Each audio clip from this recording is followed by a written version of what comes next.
Guys কেমন আছো সবাই? আশা করি সবাই খুব ভালো আছো। আজকে আমরা এমন একটা স্টোরি নিয়ে আসছি যেখানে হিরো একদম ওয়ার্নিং ছাড়াই মুখের সামনে হাজার হাজার ভাইরাসে ভরা একটা প্রাণী তুলে এক ঢোকে গিলে ফেলে। তো কোনো স্পয়লার না দিয়ে চলো সরাসরি পুরোটাই স্পয়েল করে দেই। শুরু করি। তো একটা জিনিস দেখতে পাই, এটা এমন একটা টার্ডিগ্রেড যার শরীরে হাজার হাজার ভাইরাস বাস করে, একটু ছোঁয়া লাগলেই মারাত্মক সব রোগ হয়ে যাবে। বাকি সবাই এটা দেখেই দূরে পালিয়ে যায়, কিন্তু আমাদের হিরো রাফসানের চোখে এটা দেখেই চোখ চকচক করে ওঠে। আর সবার সামনেই এক ঢোকে পুরো জিনিসটা গিলে ফেলে। আশেপাশের লোকজন তো ওকে পাগল ভেবে বসে, ভাবে এটা খেলে 3 দিনও বাঁচবে না। কিন্তু রাফসান শুধু একটা ঠান্ডা হাসি দিয়ে চুপ করে থাকে, কারণ ও জানে কিছু ঘন্টার মধ্যেই একটা ডিজিজ মিউটেশন ইভেন্ট শুরু হতে চলেছে, যার পর অগুনতি মনস্টার পুরো ব্লু স্টার গ্রহে আক্রমণ চালাবে। সাধারণ মানুষের কাছে এই মনস্টারদের সাথে লড়ার কোনো শক্তিই থাকবে না, কিন্তু যাদের আগে থেকে কোনো রোগ ছিল তারা রাতারাতি শক্তিশালী হয়ে যাবে। শরীরে যত বেশি আর যত গুরুতর রোগ থাকবে, জাগরণের পর ততই বিপজ্জনক শক্তি পাওয়া যাবে। যেমন কারো পিঙ্ক আই রোগ ছিল, জাগরণের পর তার চোখ থেকেই ধ্বংসাত্মক লেজার বের হতে শুরু করে। তো এই গল্পে লিউসি গ্রুপের মেয়ে নুসরাত আগে থেকেই একটা বিরল জেনেটিক রোগে ভুগছিল। তার বাবা জাহাঙ্গীর পুরো দুনিয়া খুঁজেও এর কোনো চিকিৎসা পাননি, কিন্তু কে জানত এই রোগটাই একদিন ওর জন্য আশীর্বাদ হয়ে দাঁড়াবে। মিউটেশন শুরু হতেই নুসরাত জেগে ওঠে লেজেন্ডারি সেইন্ট অফ ডিজাস্টার হিসেবে। ওর কাল্টিভেশন স্পিড সাধারণ জাগ্রত মানুষদের চেয়ে শতগুণ দ্রুত হয়ে যায়। আর রাফসান নিজে পরবর্তীতে হয়ে ওঠে ইয়ান ডেমন এম্পারার, যার রাগ সবার ওপর ভারী পড়ত। কিন্তু রাফসানের আগের জীবনে অবস্থা এত ভালো ছিল না। খারাপ শরীরের কারণে সে সমাজের একদম নিচু স্তরে পড়েছিল। আর শেষমেশ লিউসি গ্রুপ তাকে ধরে নিয়ে খনিতে জোর করে কাজ করায়, যেখানে কাজ করতে করতেই তার মৃত্যু হয়। বাট কপাল ভালো, উপরওয়ালা তাকে আবার একটা রিবার্থের সুযোগ দেয়। ফোনের ক্যালেন্ডার চেক করে রাফসান দেখে ডিজিজ মিউটেশন ইভেন্ট শুরু হতে এখনো 1 মাস বাকি। মানে নিজেকে তৈরি করার আর আলাদা আলাদা ভাইরাস কালেক্ট করার জন্য এখন ওর হাতে পুরো টাইম। মনে মনেও প্রতিজ্ঞা করে, নুসরাত, তোমাদের লিউসি গ্রুপ আগের জীবনে আমাকে জানোয়ারের মতো কাজ করিয়েছিল, এবার এই জীবনে পাশা পুরোপুরি উল্টে যাবে। তবে ভাইরাস কালেক্ট করা মোটেও সহজ কাজ না, প্রথমেই কিছু ক্যাশের ব্যবস্থা করতে হবে। রাফসান তখনই একটা লোন কোম্পানিকে ফোন করে নিজের অনেক কষ্টে কেনা বাড়িটা বন্ধক রেখে দেয়। লোন কোম্পানি থেকে মেলে 80,000 ক্যাশ, কিন্তু বিরল ভাইরাসগুলো তো আর সস্তা হবে না। তখনই ওর আগের জীবনের সেই বড়লোক লোকটার কথা মনে পড়ে, যে টার্ডিগ্রেড বডি জাগিয়েছিল। সেই লোক এক নিলাম থেকেই ভাইরাসওয়ালা টার্ডিগ্রেড কিনেছিল। সেই নিলামঘর খুব একটা দূরেও না, তাই রাফসান সাথে সাথে একটা ট্যাক্সি নিয়ে সেখানে পৌঁছে যায়। কিন্তু ফ্রন্ট ডেস্কেই তাকে আটকে দেওয়া হয়, এন্ট্রির জন্য কমপক্ষে 10 লাখ লাগবে। কোনো উপায় না পেয়ে রাফসান একটা কোনায় লুকিয়ে অনলাইনে লাখ লাখ টাকার লোন নিয়ে নেয়। রাস্তাটা একটু কঠিন হলেও শেষমেশ ও নিলামঘরের ভেতরে ঢুকে যায়। আর সেই বড়লোক লোকটার সাথে অনেক রাউন্ড বিডিং করার পর মিলিয়ন টাকা দিয়ে ডিল পাক্কা করে ফেলে। যখন টার্ডিগ্রেডটা ওর হাতে আসে, রাফসানের হৃৎপিণ্ড জোরে জোরে ধুকপুক করতে থাকে। ও জানত আগের জীবনে সে এই টার্ডিগ্রেড বডির স্পিরিচুয়াল সোর্স জাগিয়েছিল। এই তথাকথিত অমর শরীরে শুধু যে প্রচণ্ড ডিফেন্স পাওয়ার থাকে তা না, বরং চোট লাগলে সেটা খুব দ্রুত রিকভারও হয়ে যায়। এই দুটো গুণই যে কোনো শত্রুকে খতম করার জন্য যথেষ্ট। কিন্তু শুধু একটা টার্ডিগ্রেড বডিতে চলবে না, আরও ভাইরাস দরকার। ও এসব ভাবছিল, ঠিক তখনই ওর ফোন বেজে ওঠে। স্ক্রিনে দেখা যায় এটা ওর প্রাক্তন গার্লফ্রেন্ড মিলির কল।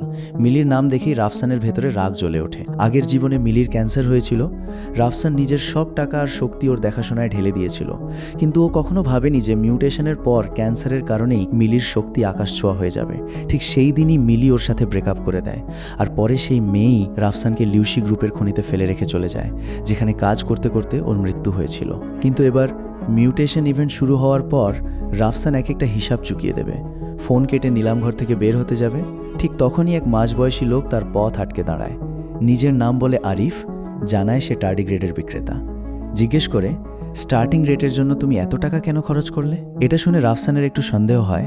সতর্কভাবে জিজ্ঞেস করে, এতে তোমার কি দরকার? আরিফ বলে, ভয় পেও না, আমি তোমার সাথে একটা ডিল করতে এসেছি। আমি ডাকশিয়া একটা ব্রিটিশ বায়োলজিক্যাল রিসার্চ বেসে কাজ করি। আমরা সেখান থেকে অনেক বিরল ভাইরাসের স্যাম্পল আনতে পারি। তোমারও যদি এমন ভাইরাস লাগে আমার সাথে যোগাযোগ করতে পারো। এক একটা স্যাম্পলের দাম 5 লাখ। এটা শুনে রাফসান মনে মনে খুব খুশি হয়ে যায়। এ তো একদম পিয়াসিকে কুয়া পাওয়ার মতো ব্যাপার, শুধু দামটাই একটু বেশি। রাফসানকে চুপ থাকতে দেখে আরিফভাবে দাম বেশি লেগেছে, সাথে সাথে বলে 3000ও হতে পারে। রাফসান বুঝে যায় এটাই ওর শেষ লিমিট। জিজ্ঞেস করে, তোমার বেশে কত রকমের ভাইরাস আছে? আরিফ জানায়, প্রায় 100-র কাছাকাছি। রাফসান বলে, প্রত্যেকটার একটা করে কপি আমার চাই, তুমি আনতে পারবে? আরিফ জবাব দেয়, কোনো ব্যাপারই না, আমার কাছে এর উপায় আছে। শুধু আগে অর্ধেক ডিপোজিট দিতে হবে। রাফসান রাজি হয়ে যায় আর তাকে সাথে সাথে হোয়াটসঅ্যাপে অ্যাড করে নেয়। কিন্তু আরিফ চলে যাওয়ার পর রাফসানের টেনশন আবার বেড়ে যায়। এত ভাইরাসের জন্য কমপক্ষে 3 কোটি টাকা দরকার। শুধু লোন নিয়ে এত বড় অ্যামাউন্ট জোগাড় করা প্রায় অসম্ভব। তখনই ওর হঠাৎ একটা কথা মনে পড়ে যায়। আগের জীবনে যখন ও খনিতে কাজ করত, শুনেছিল লিউসি গ্রুপ পাগলের মতো তিয়ানশান স্নো লোটাস কালেক্ট করে সেগুলো নষ্ট করে ফেলছিল। তিয়ানশান স্নো লোটাস দিয়ে কি নুসরাতের সেই বিপজ্জনক জেনেটিক রোগ সারানো যেত? যদি এই খবর সত্যি হয় তাহলে 3 কোটির জোগাড় হয়েই গেছে। এই খবরটা লিউসি গ্রুপের কাছে বিক্রি করে দিলেই টাকার আর কোনো অভাব থাকবে না। মনে মনে ও ভাবে, নুসরাত, তোমার লিউসি গ্রুপ আগের জীবনে আমাকে মেরে ফেলেছিল, কিন্তু এবার যদি আমি সত্যিই তোমাকে সুস্থ করে দিই তাহলে তোমার সবচেয়ে বড় শক্তিটাই চিরদিনের জন্য শেষ হয়ে যাবে। এর জন্য কি তুমি আমাকে ধন্যবাদ জানাবে? পরের দিন রাফসান জাহাঙ্গীরের অফিসে পৌঁছায়। হুইলচেয়ারে বসা নুসরাতকে দেখে ওর সুন্দর মুখ আর দুর্বল শরীর আগের জীবনের সেই ভয়ঙ্কর নুসরাতের চেয়ে একদম আলাদা লাগে। আগের জীবনে ডং হাই সিটির আকাশ থেকে হঠাৎ একটা গোলাকার জিনিস পড়েছিল। সেটা পাওয়ার জন্য অনেক শক্তিশালী মানুষ নিজেদের মধ্যে লড়াই করেছিল, কিন্তু শেষমেশ নুসরাত নিজের হোলি বডি অফ ডিজাস্টার এর জোরে সবার সাথে একটা রক্তক্ষয়ী যুদ্ধ করে সেই ট্রেজারটা নিজের দখলে নিয়ে নেয়। সেটা হাতে পাওয়ার পর নুসরাত ডং হাই সিটির প্রত্যেকটা জীবিত মানুষকে নির্মমভাবে মেরে ফেলে, সবাইকে খতম করে দেয়। এই কারণেই ও পেয়েছিল মোডি উপাধি। কিন্তু এখন যদি রাফসান এই মেয়েটাকে সুস্থ করে দেয় সেটা তো দুনিয়ার ভালোর জন্যই হবে। এই সময় জাহাঙ্গীর রাফসানকে মাথা থেকে পা পর্যন্ত দেখছিল। ততক্ষণে সে রাফসানের সব ইনফরমেশন বের করে ফেলেছে। কোনো ব্যাকগ্রাউন্ড ছাড়া একদম সাধারণ একটা মানুষ। যদি এটা নুসরাতের রোগের শুরুর দিন হতো, জাহাঙ্গীর রাফসানকে কখনোই কাছে ঘেঁষতে দিত না। কিন্তু এখন তার সামনে আর কোনো রাস্তা নেই রাফসানকে একটা সুযোগ দেওয়া ছাড়া। জিজ্ঞেস করে, তুমি আমার মেয়ের চিকিৎসা কিভাবে করবে? রাফসান বলে, মিস্টার জাহাঙ্গীর, যদি আমার পদ্ধতি কাজ করে তাহলে আপনাকে আমাকে 10 কোটি টাকার পুরস্কার দিতে হবে। জাহাঙ্গীর জবাব দেয়, আমার কাছে টাকার কোনো কমতি নেই, কিন্তু আমার ভয় হচ্ছে তুমি এটা নেওয়ার যোগ্য কিনা। রাফসান বলে, আপনার মেয়ের রোগের চিকিৎসা তিয়ানশান স্নো লোটাস দিয়েই সম্ভব। এটা শুনে জাহাঙ্গীর অবাক হয়ে যায়। যদিও একটু কনফিউজড, তবুও নিজের সেক্রেটারিকে বলে এটা তক্ষুনি তৈরি করতে। যতক্ষণ ওষুধ ফুটছিল, রাফসান সামনে বসা নুসরাতকে ভালো করে খেয়াল করছিল। ও কখনো ভাবেনি যে আগের জীবনের ওই ভয়ঙ্কর নুসরাত জাগরণের আগে এত শান্ত আর নিষ্পাপ দেখতে হতো। জাহাঙ্গীরের কাছে রাফসানের এভাবে তার মেয়েকে দেখাটা মোটেও ভালো লাগছিল না। ভেতরে রাগ বাড়তে থাকে। মনে মনে ভাবে, যদি এই তিয়ানশান স্নো লোটাস কাজ না করে তাহলে আমি তোমাকে জীবিত ছাড়ব না। ঠিক তখনই সেক্রেটারি স্নো লোটাসের ওষুধ নিয়ে ঘরে ঢোকে। নুসরাত ওষুধ খাওয়ার সাথে সাথেই ওর ডান হাত, যেটা অনেক দিন ধরে একদম অচল ছিল, হঠাৎ একটু নড়তে শুরু করে। এটা দেখে জাহাঙ্গীরের চোখ বিস্ফারিত হয়ে যায়। এ তো একদম অলৌকিক ব্যাপার। মিস্টার জাহাঙ্গীর, যেহেতু আমার ট্রিটমেন্ট মেথড কাজ করেছে, তাহলে কি আমি সেই $1 মিলিয়ন নিতে পারি? জাহাঙ্গীর সাথে সাথে বলে, অবশ্যই, মিস্টার জহুরের কার্ডে $1 মিলিয়ন ট্রান্সফার করে দাও। পাশে দাঁড়ানো নুসরাতও রাফসানের প্রতি কৃতজ্ঞতা জানায়। এটা শুনে রাফসান মনে মনে হাসে। যখন সুযোগ আসবে তখন হয়তো তুমি আমাকে মারতে চাইবে। ঠিক তখনই ওর মোবাইলে একটা মেসেজ আসে। 10 কোটি টাকা তার অ্যাকাউন্টে জমা হয়ে গেছে। নিজের ব্যাংক ব্যালেন্স দেখে রাফসানের খুশির সীমা থাকে না। জরুরি কাজের কথা বলে ও দ্রুত জাহাঙ্গীরের অফিস থেকে বেরিয়ে যায়। ঠিক 1 ঘন্টা পর একটা হাই এন্ড হোটেলে রাফসান আরিফের সামনে 1 কোটি টাকার ডিপোজিট রাখে। ওর ওয়ার্ক সার্টিফিকেট চেক করে কনফার্ম করে নেয় যে ও সত্যিই একজন এক্সপেরিমেন্টার। রাফসান বলে, আমি তোমাকে 2 দিন সময় দিচ্ছি, তারপর পুরো পেমেন্ট করে দেব। তুমি আমাকে মাল ডেলিভার করে দিও। আর হ্যাঁ, ওই 100টা ভাইরাসকে একটা টেস্ট টিউবেই মিশিয়ে দিও। আরিফ একটু কনফিউজড হয়েও রাজি হয়ে যায়। ওর কাছে টাকা পাওয়াটাই আসল। কাস্টমার এটা দিয়ে কি করবে তাতে কিছু যায় আসে না। তো এখানে একটা কথা না বলে পারছি না, ভাই রাফসানের যে হিসাব নিকাশ একদম ব্যাংকের ম্যানেজার লেভেলের ক্যালকুলেশন। আমাদের দেশে মানুষ ইএমআই দিতেই হিমশিম খায়, আর এই ভাই একের পর 1 কোটি টাকার ডিল ক্র্যাক করে যাচ্ছে। মনে হয় যেন শার্ক ট্যাঙ্ক বাংলাদেশের প্রধান বিনিয়োগকারী। আরিফকে বিদায় জানানোর পর রাফসানের বুক জোরে জোরে ধুকপুক করতে থাকে। এই ভাইরাস আর আসন্ন ডিজিজ মিউটেশন ইভেন্টের সাথে যাই হোক না কেন, ও একজন প্রচণ্ড শক্তিশালী মানুষ হয়ে উঠতে পারবে। কিন্তু শুধু এতটুকুতেই ও সন্তুষ্ট ছিল না। আগের জীবনে নুসরাতের মতো শক্তিশালী মানুষও তো ওর সামনে কিছুই ছিল না। এখন ওর কাছে 100রও বেশি ভাইরাস আছে, কিন্তু দুনিয়ায় রাজত্ব করার জন্য এটাই যথেষ্ট না। এখন যেহেতু ওর পুনর্জন্ম হয়ে গেছে, তাহলে হয় ও কিছুই করবে না, না হয় দুনিয়ার সবচেয়ে শক্তিশালী মানুষ হয়ে দেখাবে, নাহলে এত বড় সুযোগ নষ্ট করাটা হবে খুব বড় একটা অপচয়। কিছুক্ষণ চিন্তা করার পর ও সিদ্ধান্ত নেয় কিছু নিউক্লিয়ার ওয়েস্ট ওয়াটারও জোগাড় করবে। এটা প্রচণ্ড বিষাক্ত, হয়তো এর মধ্যেও কোনো জাদুকরী ইফেক্ট পাওয়া যাবে। 2 দিন চোখের পলকে কেটে যায়। এই কদিনে রাফসান শুধু ইন্ডাস্ট্রিয়াল ওয়েস্ট ওয়াটারই জোগাড় করেনি, বরং অনলাইনে অনেক টাকা খরচ করে চুরি করে আনানো নিউক্লিয়ার ওয়েস্ট ওয়াটারও কিনে ফেলে। এখন শুধু ওই 100টা ভাইরাস আসার অপেক্ষা। ঠিক তখনই আরিফের কল আসে। 2 ঘন্টা পর আরিফ কথা মতো সেই হোটেলেই চলে আসে। খুব সাবধানে পকেট থেকে একটা বাক্স বের করে বলে, তোমার রিকোয়েস্ট অনুযায়ী আমাদের রিসার্চ বেসের সব 105 ধরনের মিউটেটেড ভাইরাস এতে দিয়ে দিয়েছি, আর এই ইউএসবিতে এই সব 105টা ভাইরাসের পুরো ডিটেলস আছে। সামলে রেখো, হারিয়ে গেলে আর কোথাও পাবে না। রাফসান সেই ইউএসবি ফ্ল্যাশ ড্রাইভটা পুরোপুরি ইগনোর করে সোজা বাক্সের ভেতরের টেস্ট টিউবের দিকে তাকায়। দেখতে পায় ভেতরে হালকা নীল রঙের একটা লিকুইড। দেখতে একদমই বিপজ্জনক লাগছিল না, কিন্তু এর এক ফোঁটাই যে কাউকে সরাসরি ওপারে পাঠিয়ে দিতে পারে। রাফসানকে অনেকক্ষণ ধরে চুপচাপ টেস্ট টিউবের দিকে তাকিয়ে থাকতে দেখে আরিফ নিজেকে আটকাতে না পেরে দুবার কেসে বলে, দেখো, আমি আগেই পরিষ্কার বলে দিচ্ছি, তুমি আমাকে এইসব ভাইরাসকে একসাথে মেশাতে বলেছিলে, তাই এটা নেওয়ার পর এর ভেতরের ভাইরাস ঠিকঠাক থাকবে কিনা তার কোনো গ্যারান্টি আমি দিতে পারবো না। রাফসান ওর বকবকানিতে পাত্তা না দিয়ে সাবধানে বাক্সটা আবার সিল করে দেয়। তারপর বলে, আমাদের ডিল শেষ, আর দ্রুত রুম থেকে বেরিয়ে যায়। ও চলে যাওয়ার পর আরিফ দেখে টেবিলে রাখা সেই ইউএসবি ফ্ল্যাশ ড্রাইভটা তখনও পড়ে আছে। একটু অবাক হলেও যেহেতু ততক্ষণে টাকা পেয়ে গেছে, তাই আর ঝামেলায় জড়াতে চায়নি। টাকা তুলে হোটেল থেকে বেরিয়ে যায়। এভাবেই দিন খুব দ্রুত কেটে যেতে থাকে। পরের কদিনে রাফসান বাকি অনেক টাকা বিভিন্ন হাই এন্ড জায়গায় আরামায়েশে উড়িয়ে দেয়। সাথে সাথে আরও অনেক জরুরি ভাইরাসও জোগাড় করে ফেলে। এতক্ষণে ওর স্টোরেজ আলমারি পুরোপুরি ভরে গিয়েছিল। ও তখন সাপ বিচ্ছুর মতো আরও কিছু বিষাক্ত জিনিস জোগাড়ের কথা ভাবছিল। ঠিক তখনই টিভিতে একটা ব্রেকিং নিউজ ভেসে ওঠে। মাত্র 10 মিনিট আগে দেশ এইচের নদীর ওপর বানানো একটা ব্রিজ হঠাৎ ধসে পড়েছে। ব্যাপক ক্ষয়ক্ষতির আশঙ্কা। টিভির ছবি একটু ঝাপসা হলেও স্পষ্ট বোঝা যাচ্ছিল এটা সেই বিখ্যাত ব্রিজ, যেটা এত মজবুত আর দুর্দান্ত দেখতে ছিল। এখন মাঝখান থেকে ভেঙে 2 টুকরা হয়ে গেছে। দেখে মনে হচ্ছিল যেন কোনো বিশাল জিনিস লাথি মেরে এটা উড়িয়ে দিয়েছে। এই দৃশ্য দেখেই রাফসান হুট করে সজাগ হয়ে যায়। ডিজিজ মিউটেশন ইভেন্টের সময় সত্যিই কাছে চলে এসেছে। আগের জীবনে ওই নদীর ব্রিজটা আসলে একটা alien beast red tail scorpion কেটে ফেলেছিল, কারণ তখনও মিউটেশন ইভেন্ট অফিসিয়ালি শুরু হয়নি। প্রথমবার এলে তার শক্তির লেভেল শুধু সেকেন্ড ফরেস্ট হলো, এর সীমাতেই ছিল। এই কারণেই দেশ এইচের মিলিটারি আধুনিক অস্ত্র দিয়ে সেটাকে মেরে ফেলতে পেরেছিল। তবুও সেই রেড টেইল স্করপিয়নের আক্রমণে 500-রও বেশি মানুষ মারা গিয়েছিল। শুরুতে দেশ এইচের সরকার এই খবর লুকানোর অনেক চেষ্টা করেছিল। তারা চায়নি পুরো দুনিয়া এই দানবের কথা জানুক, কিন্তু ওরা ভুলে গিয়েছিল আজকের ইন্টারনেটের যুগে খবর চোখের পলকেই ছড়িয়ে পড়ে। মাত্র 2 দিনের মধ্যে সেই মনস্টার আর দেশ এইচের সেনাবাহিনীর মধ্যে হওয়া যুদ্ধের অনেক ছবি ভিডিও লিক হয়ে গিয়েছিল, আর পুরো ব্লু স্টার আতঙ্কের ছায়ায় ডুবে গিয়েছিল। এই কথা ভেবেই রাফসানের রক্ত টকবক করে ফুটতে থাকে। মনে হয় ওর প্রস্তুতি বৃথা যাবে না। এই জীবনে ও আগের জীবনের পুরো গল্পটাই উল্টে দিয়ে দুনিয়ার সবচেয়ে শক্তিশালী মানুষ হয়ে দেখাবে। 1 সপ্তাহ পর পুরো ব্লু স্টার জুড়ে একটা অদ্ভুত এনার্জি ওয়েভ ছড়িয়ে পড়ে, আর সেই মুহূর্তেই প্রত্যেকের মাথায় একটা কণ্ঠস্বর গমগম করে ওঠে। ডিজিজ মিউটেশন ইভেন্টের রাস্তা খুলতে চলেছে। রাফসান বুঝে যায় ও একা না, আরও অনেকেই এই আওয়াজ শুনেছে। ঠিক তখনই ওর ফোন বেজে ওঠে। মিলি। শুনলে? ডিজিজ মিউটেশন ইভেন্টের রাস্তা খুলতে চলেছে। ভগবান সত্যিই অনেক দয়ালু। ওনারা জানেন আমার জীবন এত তাড়াতাড়ি শেষ হতে পারে না। আমি কি ঠিক বলছি না? তুমি যদি সেবার আমাকে কিডনি দিতে অস্বীকার না করতে, তাহলে আজ আমি এত বড় সুযোগ পেতামই না। তুমি কি বাইরে এসে আমার সাথে দেখা করতে পারবে? এখন যেহেতু আমি বুঝতে পারছি তোমার নিজের করা কাজের জন্য অনুতাপ হচ্ছে, তাই আমি তোমাকে একটা সুযোগ দিচ্ছি। যেদিন ডিজিজ মিউটেশন ইভেন্ট শুরু হবে, সেদিন তুমি আমার বাড়িতে আসবে।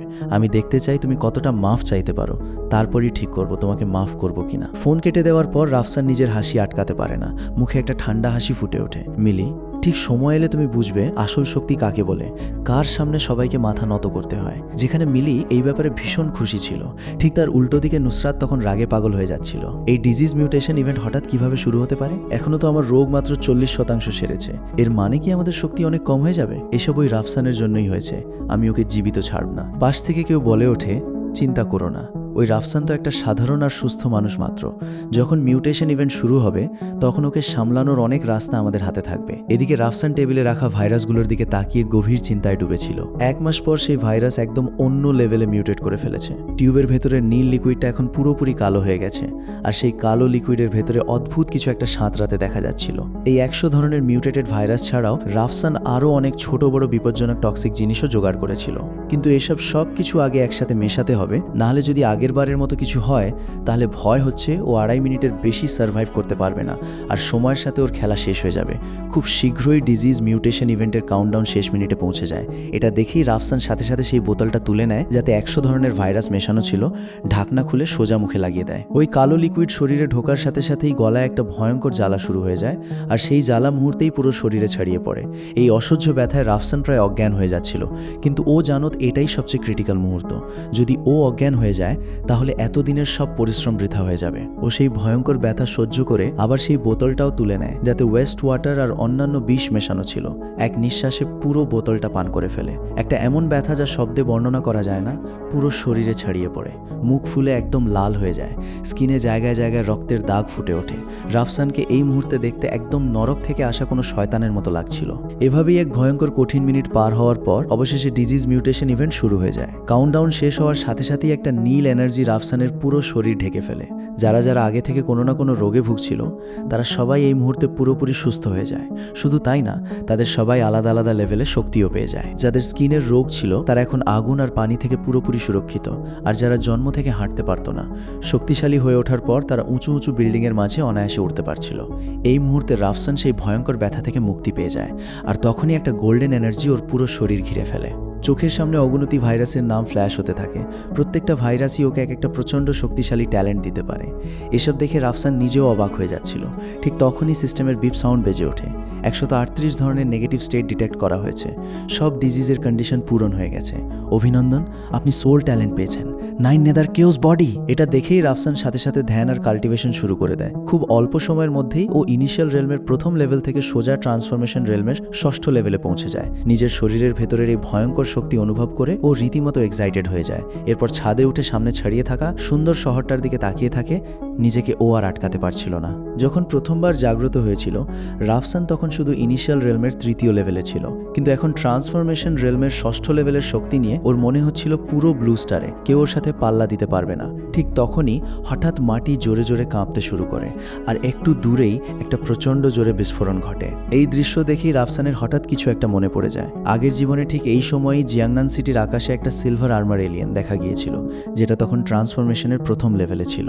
সেই সিলভার আর্মার এলিয়েনকে রাফসানের ভালো করেই মনে আছে। আগের জীবনে যখন সেটাকে মারা হয়েছিল, তখন ওর ড্রাগন হেলবার্ড অস্ত্রটা একটা সিলভার জিয়া স্পিয়ারে বদলে গিয়েছিল, যেটা ছিল প্রচণ্ড শক্তিশালী। যেহেতু রাফসানের কাছে এখনও কোনো অস্ত্র নেই, তাই আজ ওর কাজ এই এলিয়েন দিয়েই সারতে হবে।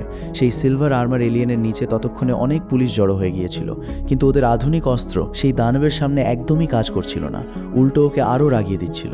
কারো মাথায় কিছু আসছিল না কি করা উচিত। ঠিক তখনই এক পুলিশ আকাশের দিকে ইশারা করে চিৎকার করে ওঠে, তাড়াতাড়ি উপরে দেখো। আর হ্যাঁ, এই ক্রিটিক্যাল মুহূর্তে ঠিক সময়ে পৌঁছানো মানুষটা ছিল রাফসান নিজেই। সিলভার আর্মার এলিয়েনের নজর যেই মুহূর্তে রাফসানের ওপর পড়ে, ওর চোখে একটা অদ্ভুত রাগ চমকে ওঠে। সাথে সাথেই সে রাফসানের দিকে একটা থান্ডার বল ছুঁড়ে মারে। থান্ডার বলটা দেখে রাফসান নিজের হাত পেছনে সরিয়ে নেয়। পালানোর কোনো ইচ্ছাই ওর ছিল না। থান্ডার বলটা যেই মুহূর্তে ওর সাথে ধাক্কা খায়, একটা ভয়ঙ্কর বিস্ফোরণ হয়। চারদিকে তবাহি ছড়িয়ে পড়ে একটা থান্ডার ফিল্ড তৈরি হয়। সিলভার আর্মার এলিয়েন এই দৃশ্য দেখে ওর চোখে জয়ের একটা চমক খেলে যায়, ভাবে রাফসান শেষ। কিন্তু ঠিক তখনই কোনো আঁচড় ছাড়াই রাফসান ওর সামনে একদম সোজা হয়ে দাঁড়িয়ে থাকে।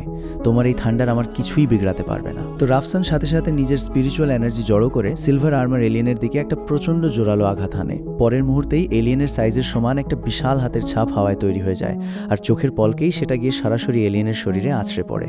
এক আঘাতেই সিলভার আর্মার এলিয়েন সোজা মাটিতে গিয়ে পড়ে। ওর বিশাল শরীর স্কুলের মাঠে আছড়ে পড়ায় একটা বিশাল গর্ত তৈরি হয়ে যায়। এই দৃশ্য দেখে আশেপাশে দাঁড়ানো সবাই একদম হতভম্ব হয়ে যায়। কোনো মানুষ যে এমন কিছু করতে পারে, এটা তাদের বিশ্বাসই হচ্ছিল না। এদিকে গর্তে পড়ে যাওয়া সিলভার আর্মার এলিয়েন তখনও উঠে দাঁড়িয়ে মোকাবিলা করার চেষ্টা করছিল, কিন্তু রাফসান ওকে আর কোনো সুযোগ দেয়নি। কেন? ও সোজা উড়ে গিয়ে ওপর থেকে এলিয়েনটাকে চেপে ধরে, আর যেই মুহূর্তে নিজের পুরো শক্তি লাগায়, সিলভার আর্মার এলিয়েন একটা দুর্দান্ত বর্ষায় বদলে যায়। নিজের নতুন অস্ত্র হাতে পেয়ে রাফসান সাথে সাথে নিজের অ্যাপার্টমেন্টে ফিরে আসে। এখন যত তাড়াতাড়ি সম্ভব এই সিলভার জিয়া স্পিয়ারকে রিফাইন করা দরকার, কারণ খুব শীঘ্রই জিয়াংনান সিটিতে নানশান সিক্রেট ট্রিয়াল খুলতে চলেছে।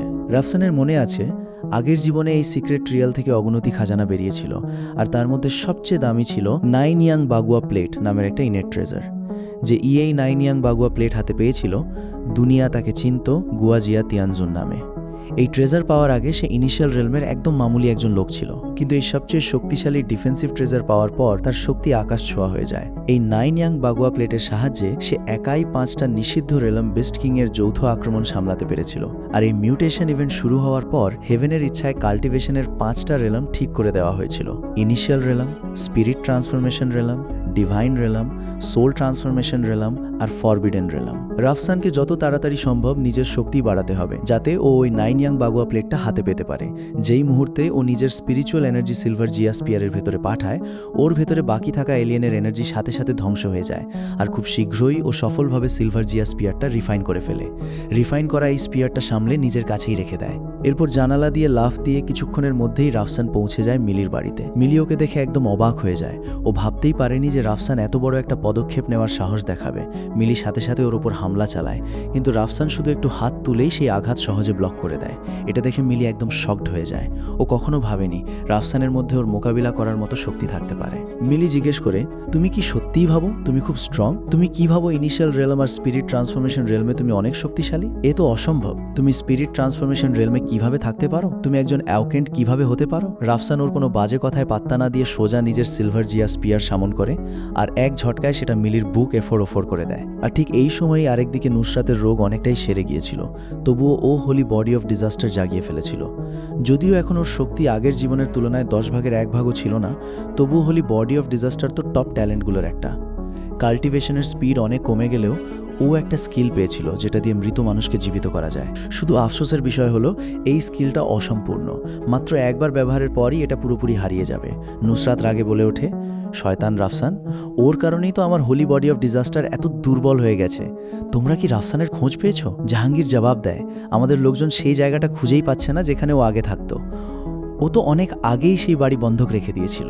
এখনও জিয়াংনান সিটিতে আছে কিনা সেটাও বলা মুশকিল। নুসরাত অবাক হয়ে বলে, এটা কিভাবে সম্ভব? ওর কি আগে থেকেই জানা ছিল যে রোগের এই যুগ আসতে চলেছে? আমাকে ওকে যে কোনো মূল্যে ধরতেই হবে।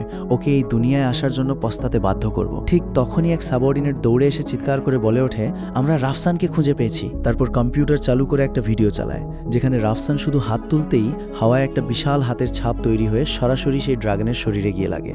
সেই বিশাল ড্রাগন, যেটা দেখতেই ভয়ঙ্কর লাগছিল, শুধু রাফসানের একটা আঘাতেই সোজা মাটিতে ধসে যায়। এই দৃশ্য দেখে নুসরাত পুরোপুরি শকড হয়ে যায়। জাহাঙ্গীরও চিৎকার করে ওঠে, এটা সত্যিই রাফসান? ও এত শক্তিশালী কিভাবে হতে পারে? এই লোকটার পাক্কা আগে থেকেই কিছু একটা জানা ছিল, নালে একটা সাধারণ মানুষ হঠাৎ এত শক্তিশালী কিভাবে হয়ে যায়? এখন আমাদের প্ল্যান বদলাতে হবে, আমাদের ওকে খুশি রাখতে হবে, আর সঠিক সময়ের অপেক্ষা করতে হবে। জাহাঙ্গীরের একটা আইডিয়া মাথায় চলে আসে। ভেতরে ভেতরেও একটু এক্সাইটেডও হয়ে যায়। নুসরাতের এটা শুনে একটু খারাপ লাগলেও ওর কাছে আর কোনো রাস্তা ছিল না। ও সাথে সাথে নিজের জেদ ছেড়ে দেয়। রাফসানের কন্ট্যাক্ট নাম্বার খোঁজার জন্য রাজি হয়ে যায়।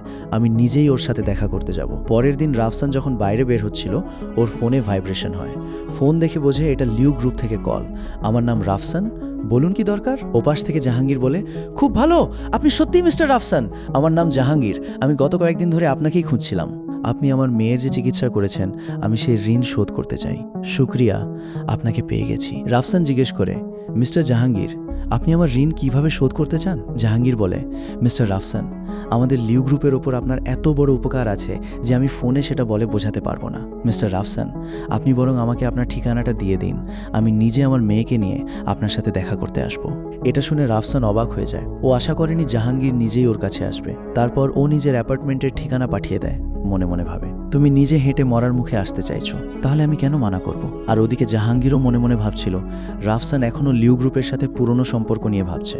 চলো মা, আমরা দুজন মিলে রাফসানের সাথে দেখা করতে চাই। শুধু মনে রেখো, ওর সামনে নিজের ঘৃণাটা একদমই দেখাবে না। যতক্ষণ দরকার আমাদের ধৈর্য ধরতে হবে, প্রতিশোধ আমরা পরে নেব। নুসরাত বলে, আমার ভালো করেই জানা আছে কি করতে হবে। আমি রাফসানকে সন্দেহের এতটুকু সুযোগও দেব না। আর দেরি না করে ওরা তখনই বেরিয়ে পড়ে। খুব শীঘ্রই জাহাঙ্গীর আর তার মেয়ে রাফসানের পাঠানো ঠিকানায় পৌঁছে যায়।